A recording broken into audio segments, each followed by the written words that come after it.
ہمارے معاشرے میں لڑکیوں کا رشتہ آ جاتا ہے، والدین شادی کر دیتے ہیں، پھر شوہر اپنی بیوی کے حقوق ادا نہیں کرتے، ساس وغیرہ کی طرف سے بھی ظلم زیادتی ہوتی ہے۔ ہمارے اسلام میں ظلم کے خلاف احتجاج کرنا ہے، لیکن ہمارے گھر والے پریشر کرتے ہیں کہ گھر بسا لو، وہ ذمہ داری اٹھانے کے لیے تیار نہیں ہوتے۔ پھر خودکشی بھی ہمارے اسلام میں حرام ہے، تو پھر لڑکی کیا کرے؟ اس مسئلے کا حل کیا ہوگا؟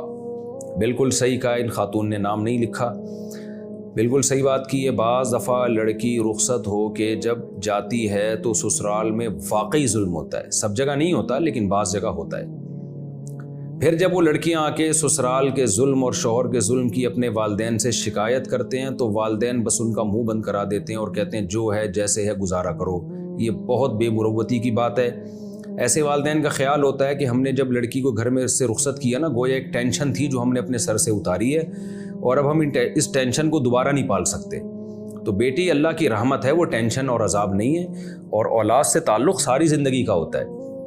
اگر آپ نے اس کو رخصت کر دیا تو اس نیت سے نہیں کہ ایک بوجھ ہم نے سر سے اٹھا رہا ہے، دفع کرو اس کو، یہاں سے چلی گئی، تو اس نیت سے آپ اس کو رخصت نہ کریں۔ وہ ابھی بھی آپ کی بچی ہے، اگر وہ واقعی ظلم ہو رہا ہے وہ بتاتی ہے تو اسے سنیں بیٹھ کے۔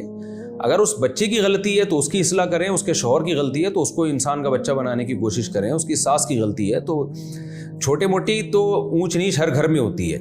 ایسا نہ ہو کہ جو بھی بتا رہی ہے آپ نے جا کے ساس سے اور شوہر سے اس کے لڑنا شروع کر دیا، اس سے تو معاملہ اور خراب ہوتا ہے۔ تو پہلے تو اس کو سمجھائیں بھائی چھوٹی موٹی اونچ نیچ ہر گھر میں ہوتی ہے، 100% درست کوئی بھی نہیں ہوتا، لیکن اگر واقعی ناقابل برداشت معاملہ ہو رہا ہے تو پھر بچی کا ساتھ دینا چاہیے۔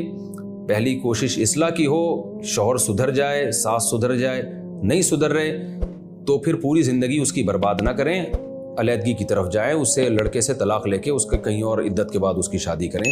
میں نے بہت گھر تباہ ہوتے ہوئے دیکھے ہیں، لڑکیاں نفسیاتی مریضہ بنتے ہوئے دیکھی ہیں، ساس کے ظلم کی وجہ سے، شوہر کے ظلم کی وجہ سے، نندوں کی وجہ سے وہ پاگل ہو گئی ہیں اور بالآخر نفسیاتی ہاسپٹل میں داخل ہوتی ہیں اور دماغی توازن کھو بیٹھتی ہیں۔